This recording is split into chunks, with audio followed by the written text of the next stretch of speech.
नमस्कार दोस्तों, मैं जितेंद्र नटवाड़िया। स्वागत है आपके अपने YouTube चैनल सर्वोत्तम क्लासेज में। बहुत इम्पोर्टेंट टॉपिक की हम बात कर रहे थे। पिछले वीडियो में आपने देखा हम कुछ संविधान सभा के बारे में बात कर रहे थे। आज संविधान सभा से संबंधित बहुत इम्पोर्टेंट टॉपिक है ये।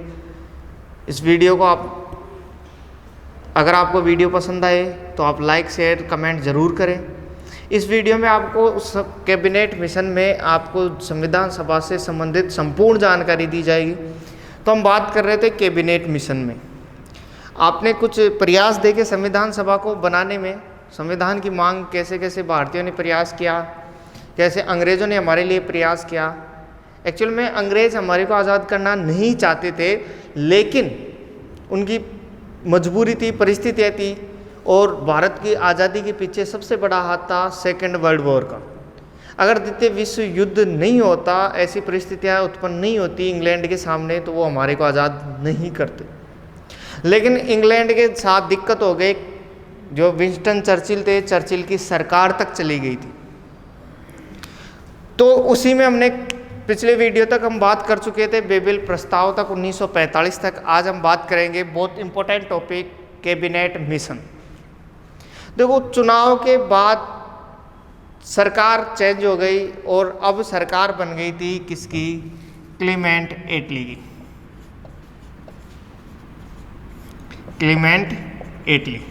क्लीमेंट एटली की सरकार बन गई थी। इनकी पार्टी का नाम था लेबर पार्टी, मजदूर दल।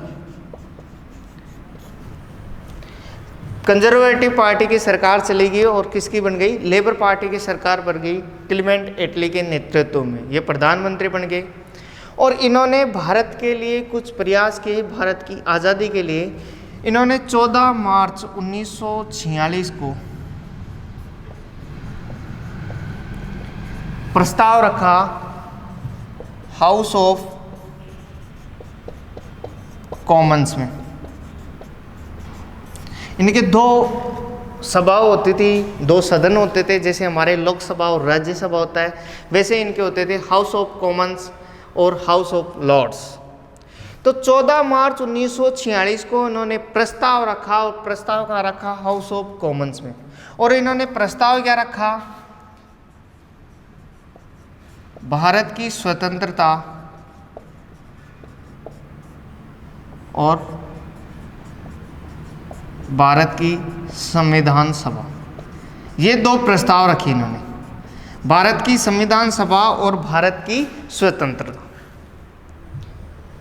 दोनों प्रस्तावों को इन्होंने पारित करवाया और पारित करवा के इन्होंने एक मिशन भारत भेजा, कैबिनेट मिशन। कौन सा मिशन भेजा? Cabinet mission. कैबिनेट यानी मंत्री परिषद का एक अंग होता है, मंत्रिमंडल। और कैबिनेट मिशन भारत भेजा और ये भारत आए। ये मिशन कितने तारीख को? 24 मार्च 1946 को ये मिशन कहाँ पे आया? दिल्ली। मिशन कहाँ पहुँचा? दिल्ली। कितनी तारीख को? 24 मार्च 1946 को। इस मिशन में 3 सदस्य आए थे। कितने सदस्य आए? 3। कौन कौन थे? सर पैथिक लॉरेंस,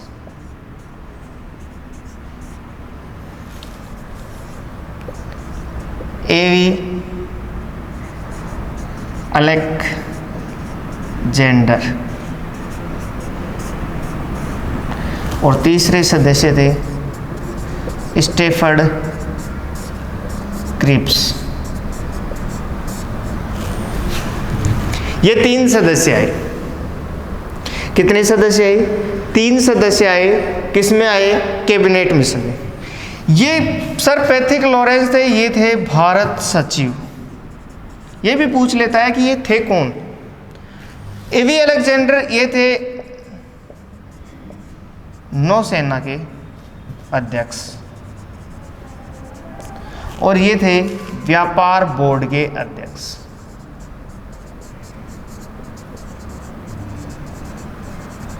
क्रिप्स साहब वही हैं जो 1942 में भी आए थे क्रिप्स मिशन लेकर। अब इनको याद कैसे करें? भाई याद करने में दिक्कत होती है, याद कैसे हो? तो कैबिनेट मिशन भारत की स्वतंत्रता के लिए एक पास था।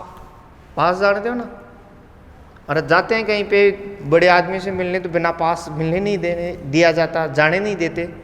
तो ये भी हमारे लिए एक पास था। भारत की आज़ादी या भारत की संविधान सभा के लिए कैबिनेट मिशन एक पास था। पास, और पास यानी PAS। P का मतलब पैथिक लॉरेंस, A का मतलब A.V. अलेक्जेंडर, S का मतलब स्टेपर्ड क्रिप्स। यानी कि यह हमारे लिए क्या था? पास। भारत की आज़ादी के लिए पास था कैबिनेट मिशन, और तीनों का नाम ऐसे याद रख लेंगे। अब जब कोई मिशन आता है तो अध्यक्ष भी होता है, तो इसका अध्यक्ष कौन था? Sir Pethick Lawrence. Sir Pethick Lawrence अध्यक्ष थे। कौन थे? इस कैबिनेट मिशन के अध्यक्ष थे। तो कैबिनेट मिशन कितने सदस्यीय था? 3 सदस्यीय था। कौन कौन थे? पैथिक लॉरेंस थे, A.V. अलेक्जेंडर थे, स्टेपर्ड क्रिप्स थे। पैथिक लॉरेंस कौन थे? भारत सचिव थे। A.V. अलेक्जेंडर कौन थे? नौसेना के अध्यक्ष थे। और स्टेपर्ड क्रिप्स कौन थे? व्यापार बोर्ड के अध्यक्ष थे। क्लीमेंट एटली ने भेजा, अपने कैबिनेट में से भेजा, इसलिए इसका नाम हो गया cabinet mission. Cabinet mission Bharat कब आया? 24 मार्च 1946 को। क्लीमेंट एटली ने भारत की स्वतंत्रता के लिए प्रयास में प्रस्ताव कब रखा? 14 मार्च 1946 को। कहाँ रखा? हाउस ऑफ कॉमन्स में। ये आपका कैबिनेट मिशन से संबंधित कुछ बातें थी। अब बात करते हैं इस मिशन में प्रस्ताव क्या थे, ये मिशन का उद्देश्य क्या था। बिना ऑब्जेक्ट के या बिना उद्देश्य का मिशन किस काम का? तो इस मिशन का उद्देश्य क्या था, क्या इसके प्रस्ताव थे, इसकी बात करेंगे। इससे पहले आप चाहो तो इसका स्क्रीनशॉट ले सकते हैं। हाँ तो दोस्तों, हम बात कर रहे थे, अगला जो आपकी बात करते हैं, इस मिशन के उद्देश्य क्या थे या इस मिशन का प्रस्ताव क्या था। आप जुड़े रहे हमारे साथ, आपको पूरी संपूर्ण जानकारी इस वीडियो के माध्यम से संविधान सभा की पूरी जानकारी दी जाएगी। तो इस मिशन के उद्देश्य की मैं बात करूं या इसके प्रस्ताव क्या कहते हैं वो बताइए। देखो, इसका प्रस्ताव था, भारत आज आप देखते हो राज्यों में, केंद्र शासित प्रदेशों में जैसे बटा हुआ है, पहले भारत पहले भी बटा हुआ था, तो भारत 2 भागों में बटा हुआ था। तो यहाँ पे लिखा कि ब्रिटिश प्रांतों का मिलना अनिवार्य होगा तथा देशी रियासतों का मिलना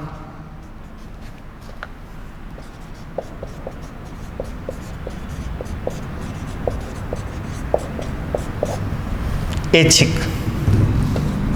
एक तो इन्होंने ये कहा कि हम भारत संघ का निर्माण करेंगे, उस भारत संघ में ब्रिटिश प्रांतों का मिलना अनिवार्य होगा।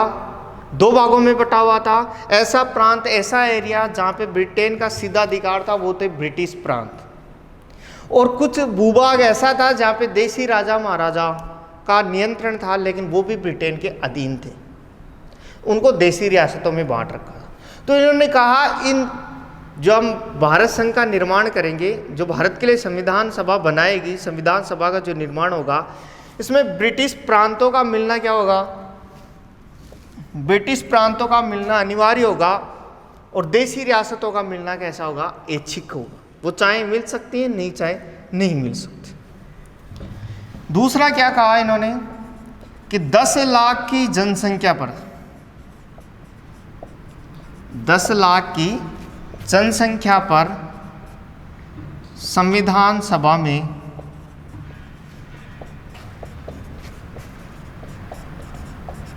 एक प्रतिनिधि होगा।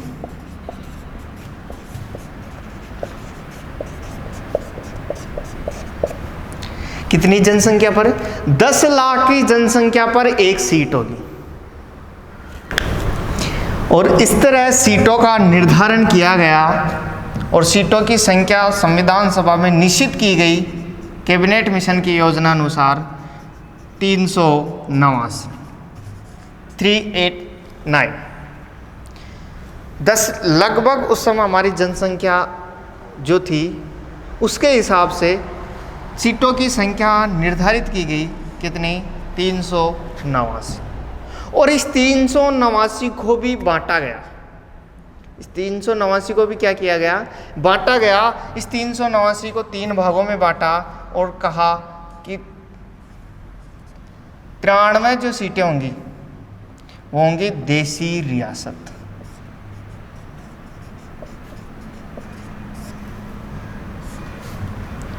292 जो सीटें होंगी वो होंगी ब्रिटिश प्रांत, और 4 जो सीटें होंगी वो होंगी चीफ सीफ कमिश्नरी प्रदेश।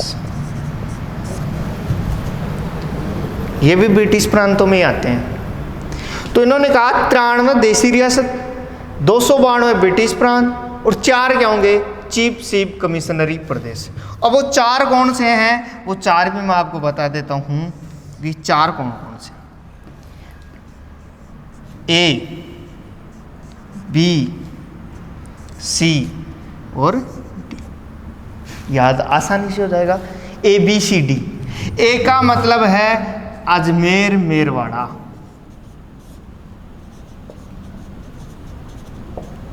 राजस्थान में। बी का मतलब है बलूचिस्तान,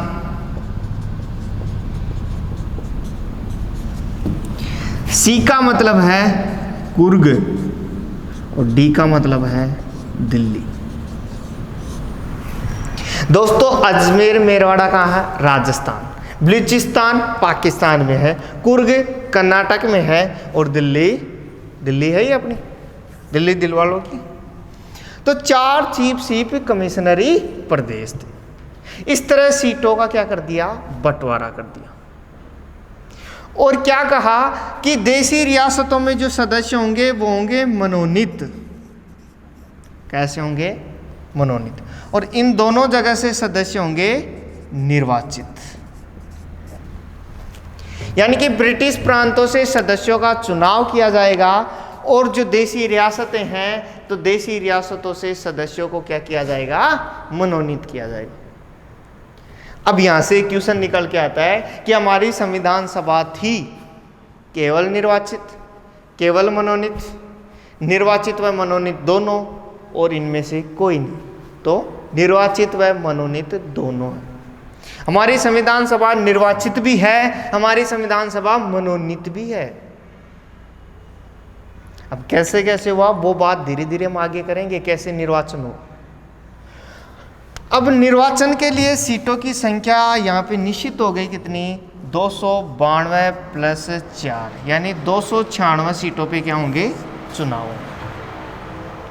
भाई जो 93 सीटें हैं वो देसी रियासतों की हैं, वो तो क्या होंगे, वहां से तो सदस्य मनोनीत होंगे। और जो 292 सीटें हैं ये ब्रिटिश प्रांत की और 4 जो चीफ सीफ कमिश्नरी प्रदेश की हैं, यानी 296 सीटों पर क्या होंगे, चुनाव होंगे। और चुनाव कैसे हुए, चुनाव हुए अप्रत्यक्ष। क्यों, क्योंकि यहां देश की जनता ने सीधे तौर पे भाग नहीं लिया था। यहां जो चुनाव हुए थे प्रांतों की जो विधानसभाएं थी उन विधानसभाओं में से हुए थे।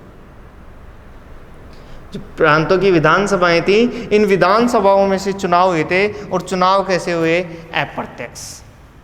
ये क्वेश्चन आया हुआ भी है कि भारत की जो संविधान सभा थी, इस संविधान सभा का चुनाव हुआ था प्रत्यक्ष द्वारा कि अप्रत्यक्ष द्वारा, ऐसे ऑप्शन आए थे। तो भारत की जो संविधान सभा थी, इस संविधान सभा का चुनाव अप्रत्यक्ष हुआ था क्योंकि इनका चुनाव हुआ था प्रांतों की विधानसभा से। कहाँ से हुआ था, प्रांतों की विधानसभा से। एक चीज ये और कि इनका चुनाव हुआ था, तो चुनाव हुआ था एकल संक्रमणीय प्रणाली द्वारा। चुनाव कैसे हुआ था, एकल संक्रमणीय प्रणाली द्वारा। ये चुनाव प्रणाली हम बात करेंगे, राष्ट्रपति पढ़ेंगे तब बहुत डिटेल में इसकी बात करेंगे कि एकल संक्रमणीय प्रणाली क्या होती है, कैसे इसका चुनाव होता है। हमारे राष्ट्रपति का चुनाव भी इसी प्रणाली के द्वारा होता है, तो वहाँ पे इसकी हम बात करेंगे। तो संविधान सभा का चुनाव अप्रत्यक्ष रूप से हुआ था, अप्रत्यक्ष निर्वाचन प्रणाली के माध्यम से हुआ था, क्योंकि इन 296 सीटों को चुना गया था प्रांतों की विधानसभा के सदस्यों द्वारा, और चुनाव प्रणाली थी एकल संक्रमणीय प्रणाली थी। ये कैबिनेट मिशन की योजना थी। तो प्रश्न आता है, कैबिनेट मिशन की योजना अनुसार सदस्यों की संख्या कितनी थी? 389। 389 को भी 3 भागों में बांट दिया। 93 क्या? देशी रियासत। 292 क्या? ब्रिटिश प्रांत। 4 क्या? चीफ कमिश्नरी प्रदेश। चारों कौन से? ABCD। ए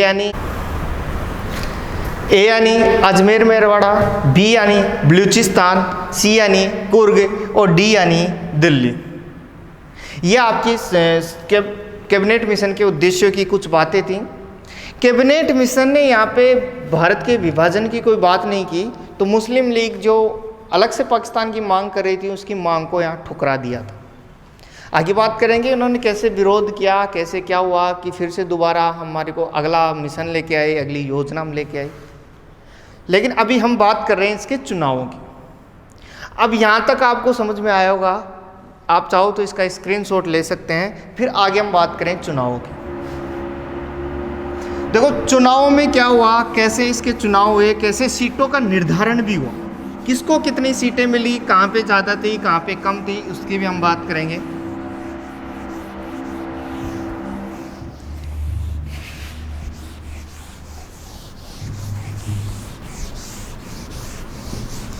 महिलाओं की संख्या कितनी थी, SC की कितनी थी, ST की कितनी संख्या थी, सारी बातें करेंगे यहाँ पे। बहुत बार क्वेश्चन पूछा जाता है। अब यहाँ पे जो 389 सीटें थी, इन 389 में से 296 सीटों पर क्या हो रहे थे? चुनाव हो रहे थे। चुनाव कितनी सीटों पर हो रहे थे? 296 सीटों पर, क्योंकि 93 तो मैंने बता दिया देशी रियासतों से थी। अब 296 सीटों पे चुनाव हुए थे, तो इन 296 सीटों को भी बांट दिया गया था। सांप्रदायिक आधार पर इनका वर्गीकरण किया गया, और इन 296 में से 213 सीटें रख दी गई सामान्य की। अब सामान्य में हिंदू भी आ गए, पारसी, जैन, ईसाई जो सारे थे वो सब आ गए इसमें।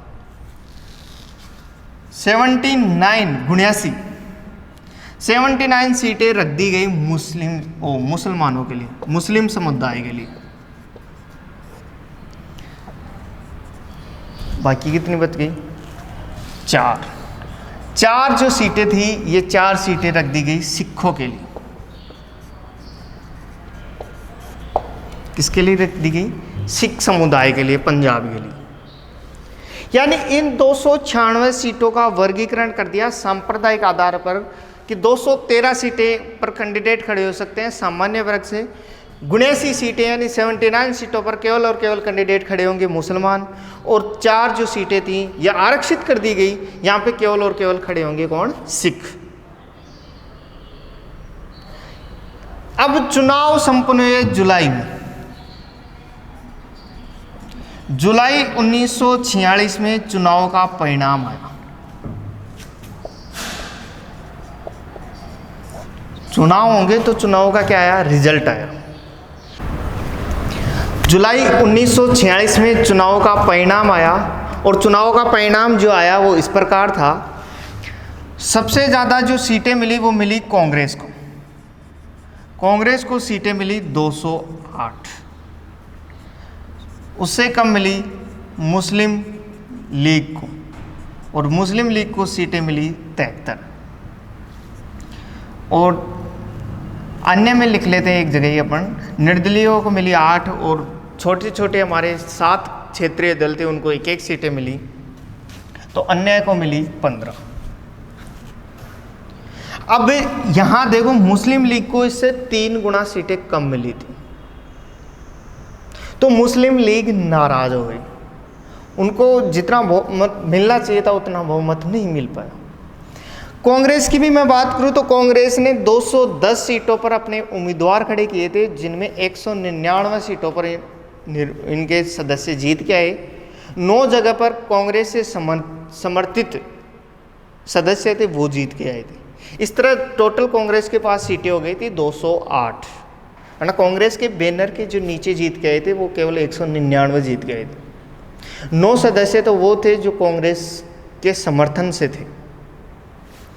मुस्लिम लीग को 73 सीटें मिली, 8 सीटें निर्दलीयों को मिली थी, 7 छोटे छोटे क्षेत्रीय दल थे जैसे कर्षक प्रजा पार्टी, इन सब यूनियस्ट मुस्लिम जो भी थे इनको मिली थी 7 सीटें एक एक। इस तरह टोटल अन्य में हो गई 15 सीटें। ये चुनाव का क्या आया परिणाम आया। चुनाव के परिणाम में जब मुस्लिम लीग को सीटें कम मिली तो मुस्लिम लीग हो गई नाराज, रूस की। कौन? मुस्लिम लीग। मुस्लिम लीग नाराज हो गई तो मुस्लिम लीग नाराज होकर इन्होंने कर दिया चुनाव का बहिष्कार कि हम शामिल नहीं होंगे संविधान सभा में। जब ये संविधान सभा में शामिल नहीं होंगे इन्होंने ये कहा तो फिर दिक्कत हो गई कि अब चुनाव हुए हैं, संविधान सभा का गठन होना चाहिए था, और मुस्लिम लीग नाराज हो गई। तो मुस्लिम लीग ने क्या किया, 16 अगस्त 1946 को भारत में ये नाराज हो गए, अलग हो गए, तो सांप्रदायिक रूप से दंगे भड़क गए। एक तरफ दंगे भड़क गए, दूसरी तरफ हमारे यहाँ अंतरिम सरकार का गठन होने वाला था। अंतरिम सरकार की बात भी करेंगे आगे। तो यहाँ से मैं बात करूँ सीटों की और भी बात करें, जैसे कई बार एग्जाम में पूछ लिया जाता है कि महिलाएं कितनी थी। महिलाओं की संख्या थी 15, एससी की संख्या थी 26, एसटी की संख्या थी 33, अनुसूचित जाति की 26, अनुसूचित जनजाति की संख्या थी यहाँ पे 33। महिलाओं की संख्या कितनी थी? 15। और बहुत इंपॉर्टेंट क्वेश्चन यहाँ से, एकमात्र मुस्लिम महिला कौन थी? संविधान सभा में शामिल एकमात्र मुस्लिम महिला। बहुत अच्छा क्वेश्चन पूछा जा सकता है कि संविधान सभा में महिलाओं की संख्या 15 थी, लेकिन एकमात्र मुस्लिम महिला सदस्य कौन थी? तो एकमात्र मुस्लिम महिला सदस्य थी बेगम अय्याज रसूल। बेगम अय्याज रसूल एकमात्र मुस्लिम महिला थी। और भी पूछा जा सकता है कि सबसे ज़्यादा सीटें कहाँ से थी? तो सबसे ज़्यादा सीटें थी संयुक्त प्रांत से। संयुक्त प्रांत से सीटों की संख्या थी 55। कितनी थी? संयुक्त प्रांत से सदस्य कितने आए थे? 55। देशी रियासतों में मैं बात करूं, जो 93 देशी रियासतों का सदस्यों का जो मनोनयन हुआ था, मनोनीत हुए थे, उन 93 देशी रियासतों में सबसे ज़्यादा मैसूर रियासत से सदस्य आए थे। कहाँ से? मैसूर रियासत से। और मैसूर रियासत से सदस्य कितने आए थे? 7 सदस्य। मैसूर रियासत से 7। सबसे ज़्यादा अगर चुनावों में बात करें निर्वाचित कहाँ से होके आए थे? संयुक्त प्रांत से। और संयुक्त प्रांत से सदस्य कितने आए थे? 55। महिलाओं की संख्या कितनी थी? 15, जिनमें मैं बात करूं जैसे सरोजनी नायडू है, राजकुमारी अमृता कौर है, सुचेता कृपलानी है, हंसा मेहता है। ये जो मुख्य महिलाएं थी ये शामिल थी हमारी संविधान सभा में। तो ये हमारे संविधान कैबिनेट मिशन की योजना के अनुसार संविधान सभा के सदस्यों की बात हो गई। अभी देखो मैं बात कर रहा हूँ कैबिनेट मिशन की योजना अनुसार। अभी पाकिस्तान अलग नहीं हुआ है हमारे से, सीटों की संख्या कम भी होगी। अभी सीटों की संख्या 389 है। कितनी है? 389 है। कैसे होगी कम, वो बात हम धीरे धीरे आगे जैसे जैसे हम आगे पढ़ेंगे वहाँ पे हम बात करेंगे। मुस्लिम लीग नाराज हो गई, तो मुस्लिम लीग नाराज हो गई तो यहाँ पे ये भी कहा गया था कि संविधान सभा एक ऐसा विवाह है जिसकी दुल्हन ही गायब है, क्योंकि दूल्हा दुल्हन 2 पार्टियाँ थी। तो यहाँ पे ये भी कहा गया था कि संविधान सभा ऐसा लग रहा है कि एक ऐसा विवाह है जिसकी दुल्हन ही क्या है? गायब है। ये बात कही थी विंस्टन चर्चिल ने। जब मुस्लिम लीग नाराज हो गई तो तब कहा था विंस्टन चर्चिल ने। अब जब ये संविधान सभा हमारे लिए निर्माण हो रहा था, तो संविधान सभा के निर्माण के बीच में अंतरिम सरकार का गठन किया गया था, अंतरिम मंत्रिमंडल का गठन किया गया था, हम उसकी बात करते हैं। फिर बात करेंगे आगे संविधान सभा के बैठक की, कैसे कैसे इन्होंने कार्य प्रारंभ किया, कैसे कार्य प्रारंभ करने के बाद फिर वापस सीटों की संख्या कम कैसे हुई। और एक और सदस्य के बारे में पूछा जाता है, हमारे जो आधुनिक भारत के मनु कहलाते हैं, संविधान के निर्माता कहलाते हैं, संविधान के जनक कहलाते हैं, जिनको के.वी. राव सदस्य ने तो ये भी कहा था कि वो संविधान के जनक ही नहीं, संविधान की जननी भी है, हम उसकी भी बात करेंगे। आप चाहो तो इसका स्क्रीनशॉट ले सकते हैं।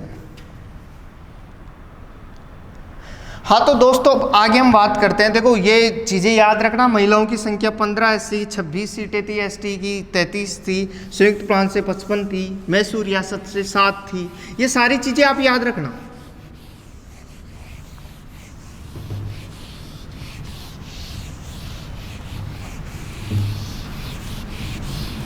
देखो अब बात करते हैं, जब ये काम होने के बाद एक अंतरिम सरकार का गठन किया गया था, क्योंकि इसकी बैठक तो बाद में स्टार्ट होगी, संविधान सभा का कार्य बाद में स्टार्ट होगा, पहले एक अंतरिम सरकार का गठन हुआ था, हम उसकी बात करते हैं। तो मैं बात करता हूं अंतरिम सरकार। अंतरिम सरकार,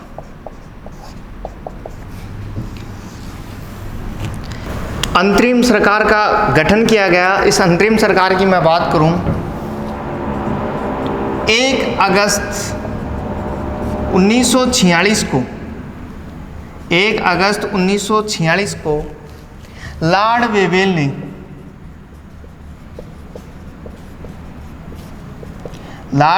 ने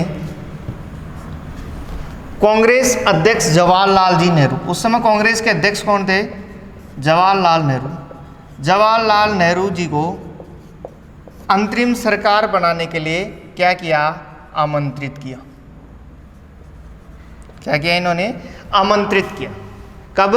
1 अगस्त 1946 को। इसी कैबिनेट मिशन योजना के तहत इन्होंने अंतरिम सरकार के लिए इनको आमंत्रित किया। 24 अगस्त 1946 को इस अंतरिम सरकार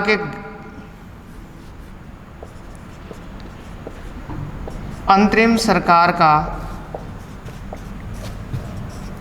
प्रस्ताव पारित हुआ। कब? 24 अगस्त 1946 को क्या हुआ? ये प्रस्ताव पारित हुआ। फिर 2 सितंबर 1946 को जवाहरलाल नेहरू की अध्यक्षता में एक मंत्रिमंडल का गठन किया गया।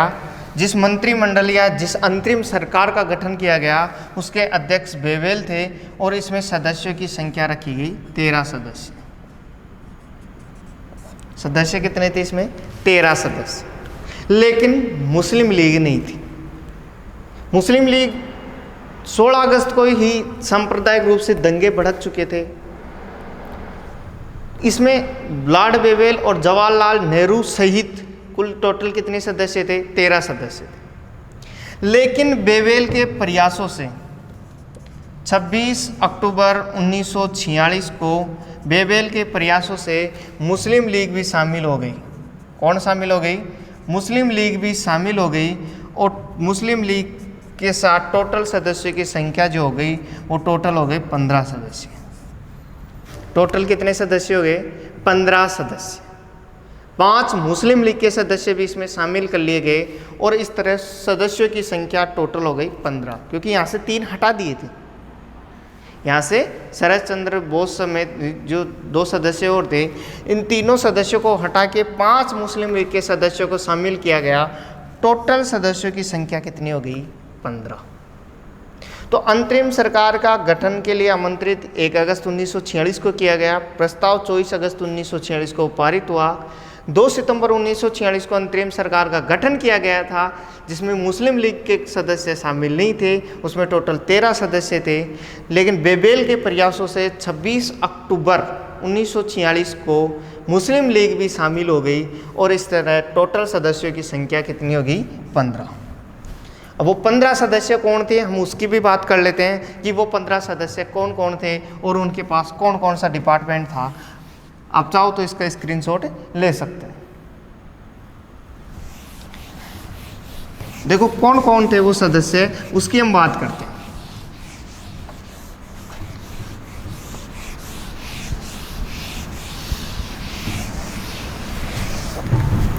इस अंतरिम सरकार में 15 सदस्यों में मैं बात करूं, पहला सदस्य था लॉर्ड वेवेल। लॉर्ड वेवेल था अध्यक्ष। लॉर्ड वेवेल कौन थे? अध्यक्ष।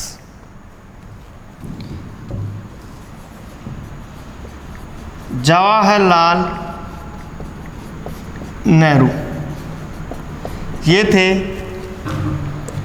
उपाध्यक्ष। साथ में इनके पास थे विदेशी मामले, राष्ट्रमंडल मामले,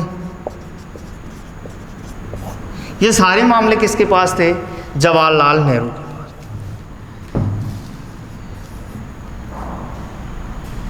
सरदार वल्लभ भाई पटेल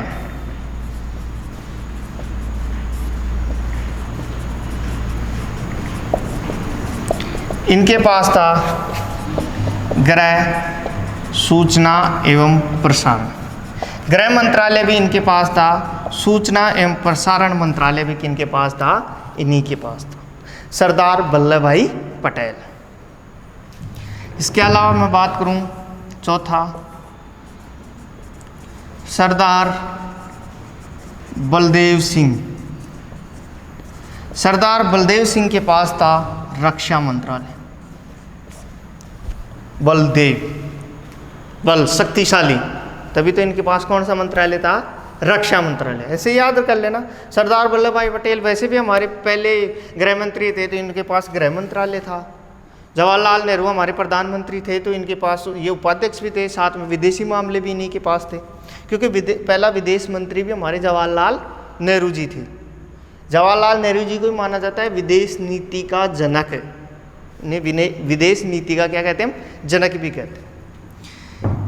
इनके अलावा मैं बात करूं कि इनके अलावा और कौन थे, तो sir doctor John Mathai. John Mathai, doctor John Mathai के पास में था आपके उद्योग एवं आपूर्ति। इनके पास क्या था? उद्योग एवं आपूर्ति। सी राजगोपालचारी। सी राजगोपालचारी के पास था शिक्षा।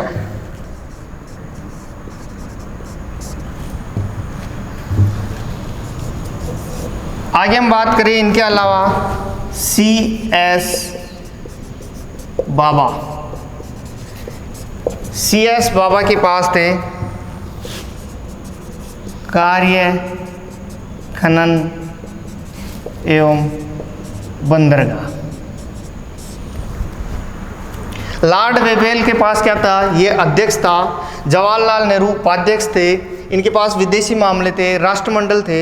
सरदार वल्लभ भाई पटेल गृह एवं सूचना एवं प्रसारण मंत्री थे। सरदार बलदेव सिंह के पास रक्षा मंत्रालय था। डॉक्टर जॉन मथाई के पास उद्योग एवं आपूर्ति था।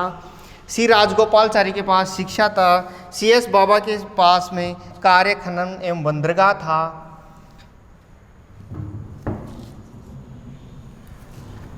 आप पहले इसका स्क्रीनशॉट ले, फिर आगे हम बात करें बाकी के 8 और कौन कौन है। इसमें 15 सदस्य थे, इनमें 7 सदस्य ये हैं, तो आप इसका स्क्रीनशॉट ले।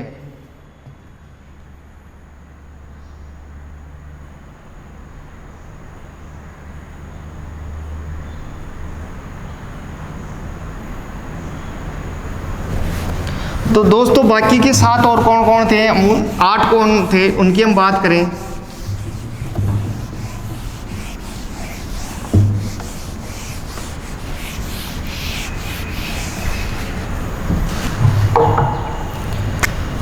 मैं बात करूं 8वें नंबर का। 8वें नंबर पे थे आपके राजेंद्र प्रसाद। राजेंद्र प्रसाद के पास में था खाद्य एवं कृषि। 9वें नंबर पे मैं बात करूं आसफ अली। और ना आसफ अली के पास में था आपका रेलवे एवं परिवहन।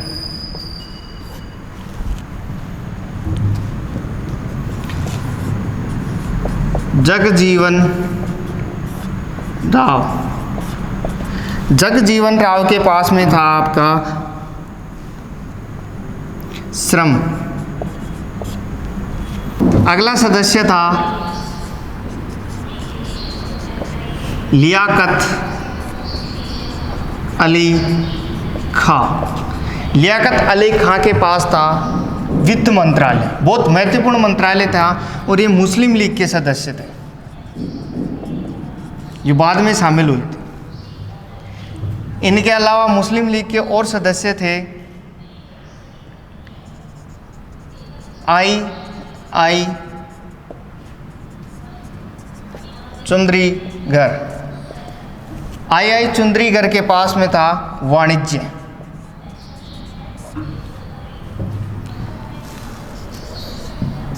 एक सदस्य था अब्दुल रब निस्तार। इनके पास था, ये भी मुस्लिम लीग से थे, ये भी मुस्लिम लीग से थे, इनके पास था संचार।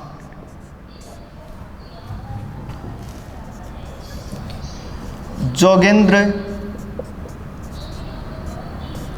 नाथ मंडल। इनके पास था विधि। और लास्ट जो सदस्य थे वो थे गजानफर अली खां और इनके पास था स्वास्थ्य। ये है आपकी अंतरिम सरकार, जिसमें राजेंद्र प्रसाद के पास था खाद्य एवं कृषि, असफ अली के पास में था, अन्ना असफ अली के पास रेलवे एवं परिवहन, जगजीवन राव के पास श्रम, लियाकत अली खां के पास वित्त। ये पांचों जो लास्ट में लिखे हैं हमने, ये मुस्लिम लीग से रिलेटेड थे ये सदस्य। आई चंद्रीगर के पास में वाणिज्य था, अब्दुल रब निस्तार के पास में संचार था, जोगिंदर नाथ मंडल के पास में विधि था और गजानफर अली खां के पास में स्वास्थ्य था। अब ये मुस्लिम लीग शामिल क्यों हुई थी? मुस्लिम लीग सरकार के भीतर रहकर अलग से पाकिस्तान की मांग करने के लिए ये हमारे अंतरिम सरकार में शामिल हुई थी, क्योंकि इन्होंने पहले विरोध किया, बाद में लॉर्ड वेवेल के प्रयासों से शामिल हुए। तो इनका शामिल होने का उद्देश्य था मुस्लिम लीग का अपने लिए अलग से पाकिस्तान के लिए लड़ना, इसलिए मुस्लिम लीग अंतरिम सरकार में शामिल हुई थी। और इसी अंतरिम सरकार में इनके दो रवैये हो गए थे, दो दृष्टिकोण हो गए थे, आपस में बनी नहीं थी, इसीलिए ये अंतरिम सरकार विफल साबित हुई। और ये विफल साबित हुई तो उस समय हमारे देश के जो संविधान के निर्माता थे डॉक्टर भीमराव अंबेडकर, इन्होंने एक बात कही थी। इन्होंने कहा था कि ये जो अंतरिम सरकार है, ये अंतरिम सरकार एक देश की सरकार है, एक देश की सरकार है जिसे दो राष्ट्र चला रहे हैं। उन्होंने एक बात कही थी, बहुत इंपॉर्टेंट बात है, जिसे दो राष्ट्र चला रहे हैं।